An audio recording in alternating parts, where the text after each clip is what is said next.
we witnessed what was one of the worst robberies in British boxing history on the 26th of February 2022, when then undisputed super lightweight champion Josh Taylor got the nod on the cards against the challenger Jack Catterall in Scotland, the home nation of Josh Taylor. So today we asked ourselves how badly the Englishman Catterall was really robbed when he fought for all the gold on enemy soil. How big should the gap have been on the cards in favour of Catterall? Now, spoiler alert, before we take a look into the fight on a round-to-round basis, Taylor got the win via split decision.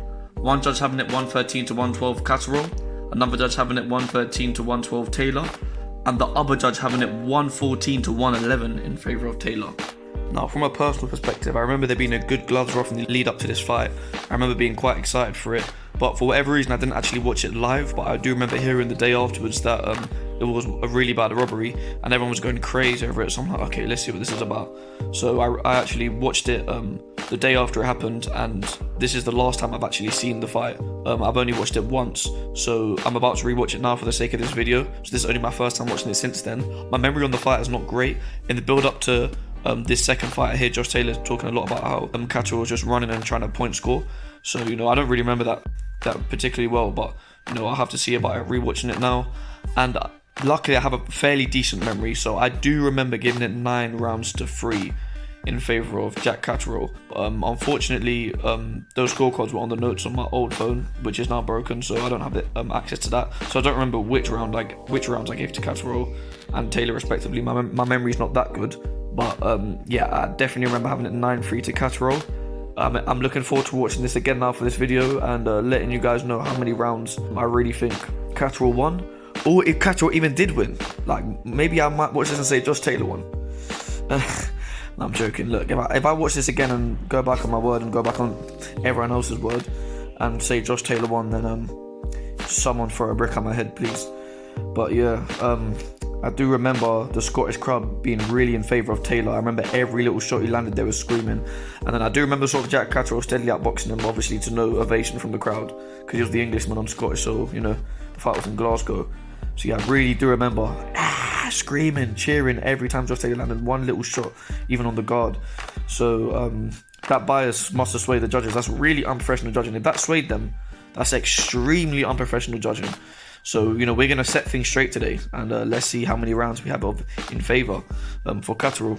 Now, let's get into scoring these rounds. Okay, so this is a really cagey round from the get-go, but the first punch landed is a massive straight left from Jack Catterall. And after this, yeah, the fight continues to be cagey. Jack Catterall's just about winning the jab battle, but nothing's really landing clean from either men. And then, with not long left to go in the round, we see the roughness from Taylor really start to kick in, clinching him up, rabid punches backing up to the ropes. We have to see referee Marcus McDonald step in and separate them for the first time. And yeah, the round ends with a few Jack Catterall jabs. But yeah, that straight left from earlier in the round is the only real significant punch landed.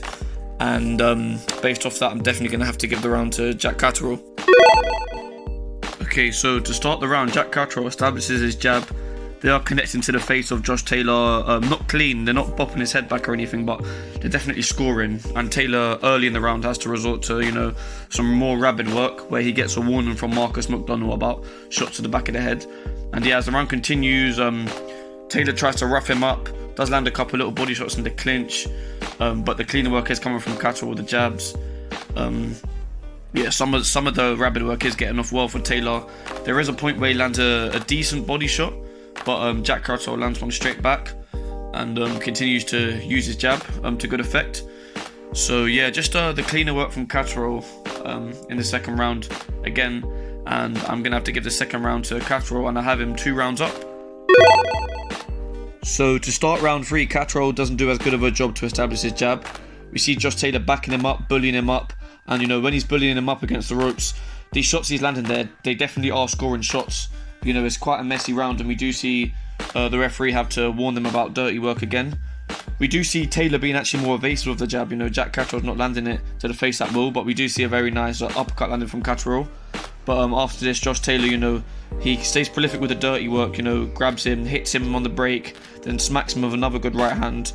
Catterall does land some shots in the exchange afterwards.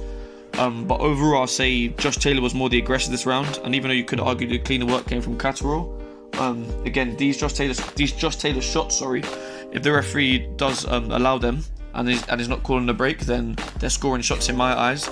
And just off being the aggressor, I'll give round 3 a Josh Taylor round, which means I have Jack Catterall 2 rounds to 1. So in round 4, we see Jack Catterall establish a body attack and establish his ability to make Josh Taylor miss at will. We do see Josh Taylor try to do what he can in terms of the dirty work, but he doesn't really get off that many scoring shots, from these breaks, these clinches. We do see Jack Catterall land a lovely combination, ending with a shot to the body. So yeah, as I said, he's trying to be more prolific with the body shots here, which he's having success with.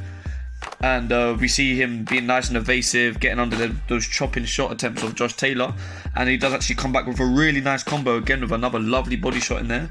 So in terms of round 4, I have no doubt this is a Jack Catterall round. Definitely, his best round of the fight. Definitely the best round of the fight from either of them so far. And at the end of round 4, I have Jack Catterall ahead 3 rounds to 1.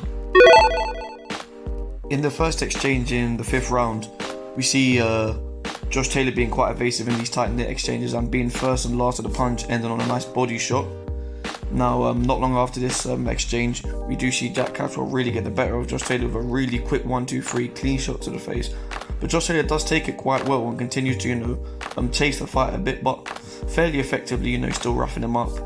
He is making contact with some of these shots he's landed while he's stalking Catterall down. And towards the end of the round, we can see that it's still a very clinch-heavy round, but yeah, Taylor's following Catterall, landing what he can.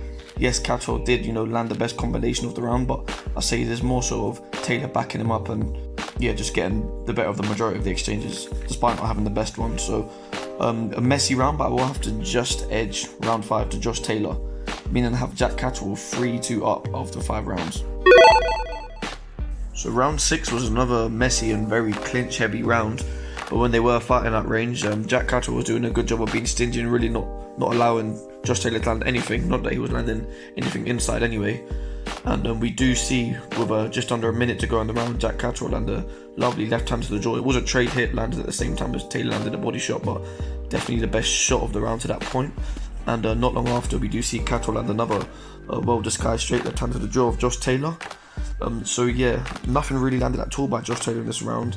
Messy round, but yeah, Josh Taylor made to miss, and Jack Catterall landed a few good left hands. So definitely a Jack Catterall round in round 6, and halfway through the fight, we have Jack Catterall up 4 rounds to 2. Now, when the two men first go to exchange in round 7, we get another clean situation where Jack Catterall was actually warned by the referee for underhooking. And Josh Taylor continues to get to work in the clinch after this. When they are in the clinch, it's not really either men's fault. They're both going to engage on the inside. But maybe you could say that Jack Catterall is more engaged on actually sort of trying to wrestle him, whereas Josh Taylor's trying to throw punches in the clinch. However, when they're not in the clinch, we can see Jack Catterall getting to work with the jabs, straight shots up the middle. Josh Taylor, the only work he's doing is in the clinch situations, which, from a judge's perspective, I'm still seeing that as scoring shots, but he's not really landing anything, at range, and there's not a lot of range you're getting on shots in the clinch. So, even though I did give Josh Taylor round 2 off the basis of his clinch work, because he hasn't really landed a punch outside of it, and I'm just going to have to edge the round to Jack Catterall off the jabs, and I'm going to give it this round to Catterall, meaning I have it 5 rounds to 2 for Catterall at the end of round 7. I just want to let you guys know quickly that it has been a very exciting fight to this point. I know it's very clinch heavy, but it's been intense throughout. Obviously, a couple of the rounds have been hard to score. It's hard for the referee in the ring to officiate, but in terms of excitement, it's definitely a fun fight. So early in round 8, what do you know? We have more of Josh Taylor roughing up Jack Catterall. Then they get into a good inside exchange, trading body shots. But Jack Catterall does catch Josh Taylor with a left hand upside the head that does knock Josh Taylor down. So yes, we have a knockdown. Good stuff here from Jack Catterall. Now, in terms of the follow-up, Jack Catterall, he's not really that much of a prolific finisher anyway, but, he's tired. They're both getting to the clinch a lot. He can't quite follow up on the momentum of the knockdown. And later on in the round, we see this rough work from Taylor actually paying off quite well. He's getting the better of the exchange. We see Catterall land a couple little clean straights up the middle, but Catterall just looks quite lethargic, and Taylor actually does come off looking better in some of these exchanges when he's roughing him up, grabbing him up. Josh Taylor had a good end to the round, but it's a knockdown round. We all know how this works. It's a knockdown round. It's a 10-8 for Jack Catterall. Obviously, all credit for him for catching him with that shot. And you see the true bad blood here when he doesn't. He complains about a shot to the back of the head, and then when he gets Taylor down, he gives him a little push in the back of the head with a glove. So yeah, that's must have felt pretty good for Jack Catterall. So definitely Jack Catterall 10-8 round will obviously go. And obviously, it's not the best look for Taylor when they get into a good inside exchange and Josh Taylor gets caught and sat down just as he looks like he might be getting a little bit of momentum. So, you know, the gap has been widened a lot. It's 6-2 Catterall with a knockdown, which is an extra point. And yeah, 10-8 round. So, of course, going into round 9, Josh Taylor is way behind in the cards, and, you know, he starts trying to stalk Catterall down, bully him up again, which at first doesn't land that many clean shots, but, you know, he does actually continue to persist and does actually land some good shots as he presses Jack Catterall back up. And, we do see some more roughness from Josh Taylor, and I will say that the referee is quite a bit more lenient to Josh Taylor, but he is getting good work in, and I would call this somewhat of a round off for Jack Catterall, but you know, credit to Taylor for coming back a bit, and you know, he's catching him on the inside, landing a couple body shots, clearly making Jack Catterall uncomfortable, continuing with the body assault at the end of the round.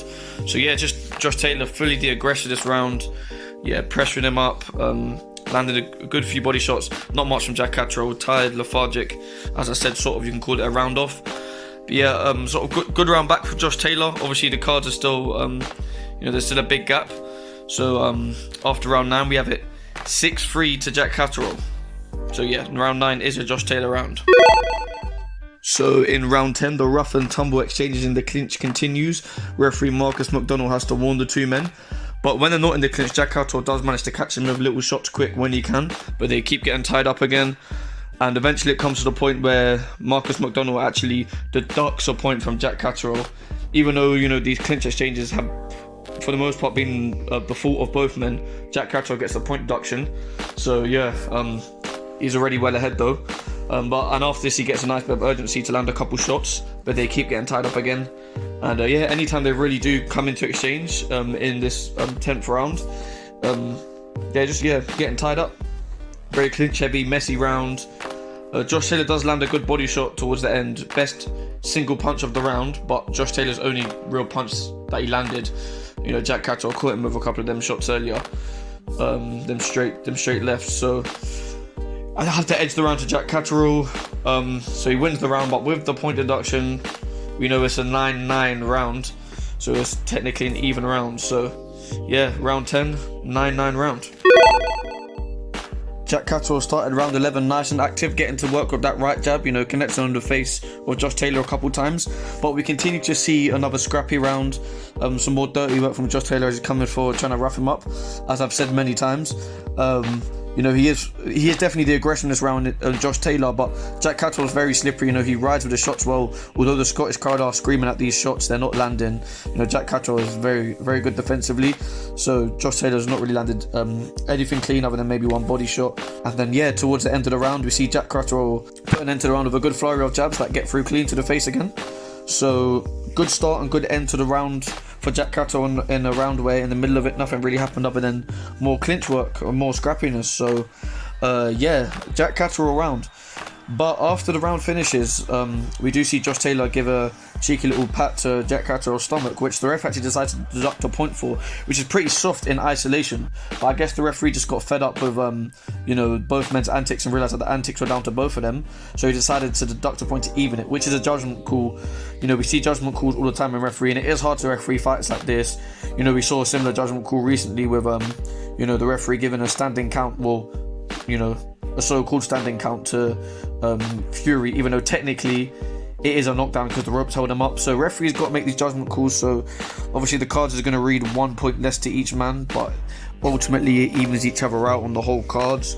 So Jack Catterall edged quite an uneventful round with a lot of clinching, a messy round, but with the point deduction at the end of the round, this is actually a 10-8 round to Jack Catterall. So there's a massive gap on the cards now, and Josh Taylor definitely needs a knockout. It probably would have been smart for Josh Taylor to put on some calculated pressure in the 12th and final round. You know, the way in which he's rushing in again leads to a lot more clinching. So, yeah, still a lot of clinching in the 12th and final round. But just before they meet, Jack Catterall managed to sneak some shots in, some straight shots up the middle. Just quickly nip him with a scoring shot before they get in a clinch situation. So that's good from Catterall. Scoring points throughout the round. just catching before the clinch. Josh Taylor not really landing much in the clinch, and Jack Catterall being evasive as usual. Josh Taylor swinging and Catterall managing to make him miss, landing more shots. And yeah, 12th and final round, I'm going to give to Jack Catterall, which means yes, I have it 9 rounds to 3 for Jack Catterall. And with the point deduction each and the knockdown in favour of Jack Catterall, I have it 116-109. So yes, 9 rounds to 3. I have it the exact same that I did when I first watched it back in 2022. So yeah, good fight, fun fight. But it's fair to say this is a robbery. It is fair to say this is a robbery. And yeah, when you look at the scorecards individually, you know it's definitely a robbery. Because one of the judges, well, the one judge who did have it, obviously it was a split decision, the one judge who did have it to Jack Catterall had it 113-112. So with the knockdown, they actually had it 6 rounds to 6. So even the judge that had Catterall winning didn't even have him win the majority of the rounds. They had it 6 rounds apiece. One of the judges had it 8-4 to Taylor. 8-4, 114-111, again with the deductions, the knockdown, you can do the maths. 8 rounds to 4, and the other judge had it 7-5, 7 rounds to 5 in favour of Josh Taylor. So that's absolutely insane. You know, obviously there were some close rounds in there. Catterall did the better boxing and all, but you know, you could somehow make a case for him, maybe for Josh Taylor running round 2, 10 or 7 or 5. They were the closest rounds, but you know, obviously there's the 3 rounds I gave him, which is well, I gave him, sorry, I did give Josh Taylor round 5. So I gave him 3, 5 and 9. And you could push to give him 2 and 7. And then maybe if you want to... See, it's a far cry. It really is a far cry to give Josh Taylor 6 rounds. But you could just about make a case for it. But even then, if it's 6 rounds apiece, it will be 113-112 Catterall. There's no way you can have Josh Taylor winning this fight. No way. You know, all the rounds Josh Taylor won are fairly questionable. Apart from round 9, round 1, round 11, round 12, round 8, obviously the knockdown round, round 4. These rounds are obvious Jack Catterall rounds, so you know, these scorecards, they were definitely trying to rob him. Obviously there was the Scottish thing I was saying, but it also could be that Josh Taylor's bet for business. You know, he sold himself as a star in America with the fights that he had. And yeah, I do want to also add though, obviously because I spoke about the Scottish crowd before and how that could be swaying the judges. If anyone's judging at home, genuinely, I will acknowledge the bias from the English side as well, I'll be fair. If you were listening to Matthew Macklin and Adam Smith's commentary, and you took their words into consideration while judging from home, you would have gave Catterall all 12 rounds, which is not the case. You know, you got to give Taylor at least a couple rounds in there. But yeah, as I said, even if you wanted to really stretch it and say it was 6 apiece, which you maybe could just about do, it's still a Catterall win. There's no way you could have Josh Taylor win this fight. So yes, he was definitely robbed.